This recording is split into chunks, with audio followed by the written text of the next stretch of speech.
வணக்கம் மக்களே, மீண்டும் சுவாரஸ்யமான விஷயத்துடன் உங்கள் முன்னாடி வந்திருக்கேன். அண்ட் தென் இன்னைக்கு என்ன சுவாரஸ்யமான விஷயம் அப்படின்னு பார்த்தீங்கன்னா, வேற என்னங்க, தலைவர் அப்படின்னாலே சுவாரஸ்யமான விஷயம்தான் இல்லையா? ஆனால் அந்த சுவாரஸ்யமான விஷயத்தை பற்றி பேசுறதுக்கு முன்னாடி நீங்கள் இப்போ தான் என்னோடய சேனல் பார்க்குறீங்க அப்படின்னா Bhargavi it's me. And then first time பார்க்குறீங்க அப்படின்னா என்னோடய ப்ரீவியஸ் வீடியோஸ் லைவ்ஸ் எல்லாம் பாருங்கள். அண்ட் தென் ஷார்ட்ஸ் பாருங்கள். பிடிச்சிருந்தா லைக் பண்ணி கமெண்ட் பண்ணி மறக்காமல் சப்ஸ்கிரைப் பண்ணுங்கள். பெல் ஐக்கானை கிளிக் பண்ணுங்கள். அப்போ தான் நான் போடுற நோட்டிஃபிகேஷன் உங்களுக்கு உடனே ரீச் ஆகும். அண்ட் தென் எம்ஜிஆர் அப்படின்னாலே அற்புதம் தான், அதில் எந்த மாற்றமும் கிடையாது.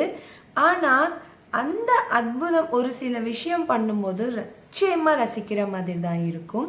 அப்படி நான் ரசித்த ஒரு சில விஷயத்த உங்ககிட்ட பகிர்ந்துக்கலாம் அப்படின்னு சொல்லி தான் இன்னைக்கு நான் உங்கள் முன்னாடி வந்திருக்கேன்.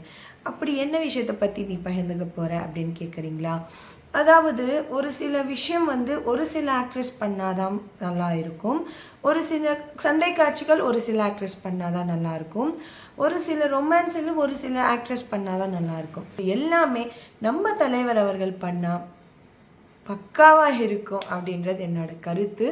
ஸோ அந்த மாதிரியான ஒரு சின்ன ஒரு விஷயங்கள் நான் பார்த்ததில் எனக்கு பிடிச்ச விஷயங்கள் ஒரு 3 விஷயங்கள் உங்ககிட்ட பகிர்ந்துக்கலாம் அப்படின்னு வந்திருக்கேன். அதில் முதலாவதாக நம்ம பார்க்க போகிறது குடியிருந்த கோவில். அந்த படத்தில் சாங்ஸ் எல்லாம் ஹைலைட். அது எல்லாருக்குமே தெரிஞ்ச விஷயம்தான். ஆனால் அதில் குடியிருந்த கோவில் அப்படின்னாலே நம்மளுக்கு டக்குன்னு மைண்டில் ஸ்ட்ரைக் ஆகிற ஒரு பாடல் அப்படின்னா துள்ளுவதோ இளமை, இந்த பாட்டு தான். இதில் எந்த மாற்றம் கிடையாது. இந்த பாட்டில் பார்த்தீங்கன்னா ஒரு பக்கம் டான்சர்ஸும் சரி அவங்களுடைய வேலையை அவங்க பக்காவாக பண்ணிட்டு இருப்பாங்க. ஆனால் தடாலுன்னு சொல்லி நம்மளோட தலைவர் ஒரு என்ட்ரி கொடுப்பாரு. அந்த என்ட்ரி கொடுக்கும்போது அவர் சின்னதாக ஒரு பிச் ஒன்று எடுப்பார் இல்லையா? ஸோ அவங்க யாராவது நம்மளை கண்டுபிடிப்பாங்களோ அப்படின்ற ஒரு பார்வை ஒன்று பார்ப்பார். உள்ளே வந்த உடனே நோட்டம் விடுவார். நோட்டம் விட்டுட்டு ஹே பப்பா அப்படின்னு சொல்லி ஒரு டோன் ஒன்று எடுப்பார் இல்லையா? நிச்சயமாக சொல்கிறேங்க, இந்த பாடல் நான் பார்க்கும்போது அவர் செய்கிற அந்த ஒரு ஆக்டிங், அந்த ஒரு சின்ன கிளிப்பை நான் எத்தனை வாட்டி மீண்டும் மீண்டும் ரிவைண்ட் பண்ணி பார்ப்பேன் எனக்கே தெரியாது. அந்த ஒரு கிளிப்பிங் உங்களுக்காக.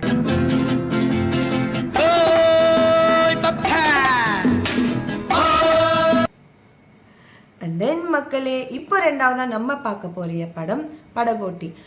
படகோட்டி படத்தில் எனக்கு பிடிச்ச பாடல் அப்படின்னா கண்டிப்பாக தொட்டால் பூ மலரும் தொடாமல் நான் மலர்ந்தேன், இந்த பாடல். இதில் பார்த்தீங்கன்னா ஒரு சின்னதாக ஒரு மைல்டாக ஒரு சின்ன ஒரு எக்ஸ்ப்ரெஷன் கொடுப்பாரு. அதை எத்தனை பேர் கவனிச்சிங்களோ எனக்கு தெரியாது. ஆனால் நான் ரசித்ததில் எனக்கு பிடிச்ச ஒரு சின்ன கிளிப் தான் இப்போ உங்களுக்கு நான் போட்டு காட்ட போகிறேன். இதுக்கு முன்னாடி ஒரு விஷயத்தை நான் ஷேர் பண்ண விரும்புகிறேன். இப்போ இந்த காலத்தில் இருக்கிற ஒரு மெலோடி சாங்ஸ் ஆகட்டும், ஒரு லவ் சாங்ஸ் ஆகட்டும், எப்படி இருக்குது அப்படின்னா பார்க்கவே எப்படின்னா அது வார்த்தையே இல்லை. அந்த காலத்தில் நம்ம தலைவர் அவர்கள் எல்லாம் நடிக்கும்போது தொடமாட்டாங்க. அதாவது பார்வையாலே காதல் அப்படின்வாங்க இல்லையா?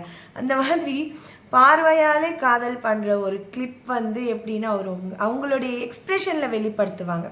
அவங்கள எந்த அளவுக்கு காதலிக்கிறாங்க அப்படின்றது அவங்களுடைய எக்ஸ்ப்ரெஷன், முக பாவனையில் அவங்க வெளிப்படுத்துவாங்க இல்லையா? அந்த மாதிரியான ஒரு க்யூட் எக்ஸ்ப்ரெஷன் தான் இப்போ தலைவர் அவர்கள் செஞ்சது. நான் உங்களுக்கு கிளிப்பாக காட்ட போகிறேன், பாருங்கள்.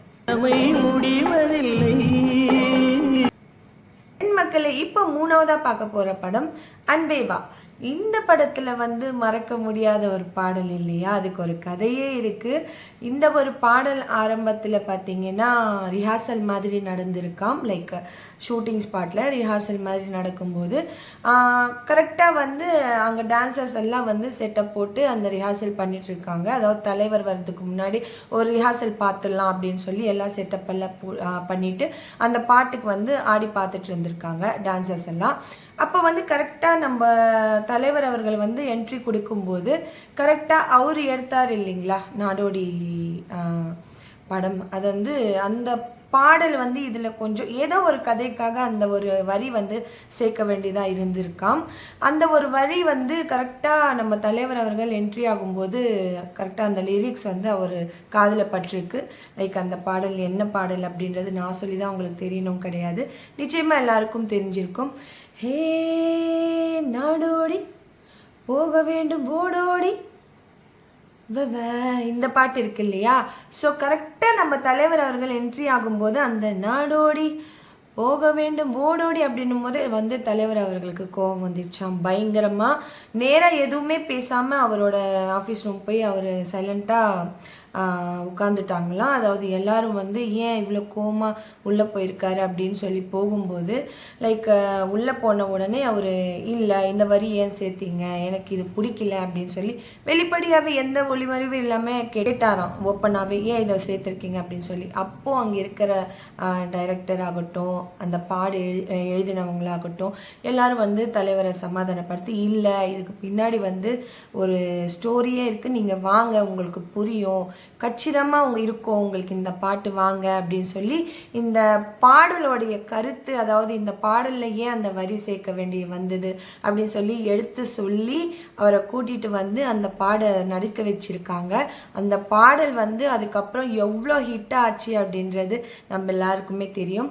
அதில் வந்து இப்போ ஏன் அந்த பாடலை பற்றி சொல்கிறேன் அப்படின்னா, அதில் ஒரு கிளிப் ஒன்று வரும். அது எப்படின்னா, அது கரெக்டாக வந்து ஒரு அந்த ஹைட்டுக்கு வந்து அந்த காலத்தில் யாராவது ஜம்ப் பண்ணி அந்த ஸ்டெம்புக்கு வந்து பர்ஃபெக்டாக அந்த ஸ்டில்லு கொடுத்துருப்பாங்களா, அந்த ஹைட்டில் கொடுத்துருப்பாங்களா அப்படின்றது நிச்சயமாக சந்தேகம்தான். அதாவது எப்படின்னா, டைரெக்டாக அவ்வளோதான் அவங்களுக்கு பதிலடி கொடுக்கணும் அப்படின்ற டைம் வரும்போது நேராக ஓடி வந்து ஒரு ஜம்ப் ஒன்று கொடுப்பாரு. அதை உங்களுக்கு பார்த்தா தான் தெரியும்னு நினைக்கிறேன், பாருங்கள் மக்களே. அதாவது பார்த்தீங்கல்ல எவ்வளோ பர்ஃபெக்டாக இருக்குது. கச்சிதமாக சொல்கிறேன், இது நார்மலாக வந்து பண்ண முடியாது. காரணம் என்னென்னா, அந்த காலத்து ஹீரோஸில் எத்தனை பேர் இவ்வளோ பர்ஃபெக்டாக பண்ணியிருப்பாங்க அப்படின்றது எனக்கு நான் பார்த்த ஹீரோஸில் இல்லை. தலைவர் அவர்கள் இதை தாண்டி போயிட்டு நிறைய ஸ்டெப்ஸு போடுவார். அதில் வந்து மெயினாக எனக்கு பிடிச்ச ஒரு ஸ்டெப் வந்து அந்த காலத்தில் இந்த அளவுக்கு பக்காவாக யாராலும் ஆட முடியாது. லைக் இப்போ வந்து எத்தனை பேர் ஆடினாலுமே அந்த ஆட்டத்துக்கு சமமா அப்படின்னா நான் ஒத்துக்கவே மாட்டேன். அதில் ஒரு ஸ்டெப் தான் உங்களுக்காக.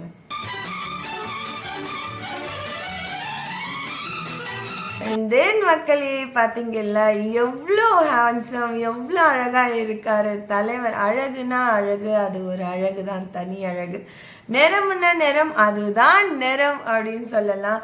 அண்ட் தென் குணம்னா குணம், அவங்களுடைய குணம்தான் குணம். அந்த மாதிரி எல்லாத்திற்குமே வந்து நிகரில்லாத ஒரு மனிதர் அப்படின்னா அது நம்மளுடைய தலைவர் எம்ஜிஆர் அவர்கள் மட்டும்தான் அப்படின்றது சொல்லிக்கிறதுல நான் ரொம்ப பெருமைப்படுறேன் இந்த தமிழ்நாட்டில் பிறந்ததுக்காக. அண்ட் தென் எத்தனை ஜென்மம் எடுத்தாலும் அந்த மாதிரியான ஒரு சிஎம், அந்த மாதிரியான ஒரு நடிகர் நம்மளுக்கு மீண்டும் கிடைப்பார் அப்படின்னா நிச்சயமாக நம்ம கூடவே தான் இருக்கார், அது எந்த மாற்றம் கிடையாது. இருந்தாலுமே அவருக்கு நிகர் யாரும் கிடையாது, வேறு யாரும் வர முடியாது அப்படின்னு சொல்லிக்கிட்டு மீண்டும் சுவாரஸ்யமான விஷயத்துடன் உங்களை நான் சந்திக்கிறேன் மக்களே. இப்போ நான் கிளம்புறேன். இவ்வளோ நேரம் தலைவருடைய வீடியோ பார்த்த எல்லாருக்கும் நன்றி சொல்லிக்கிறேன்.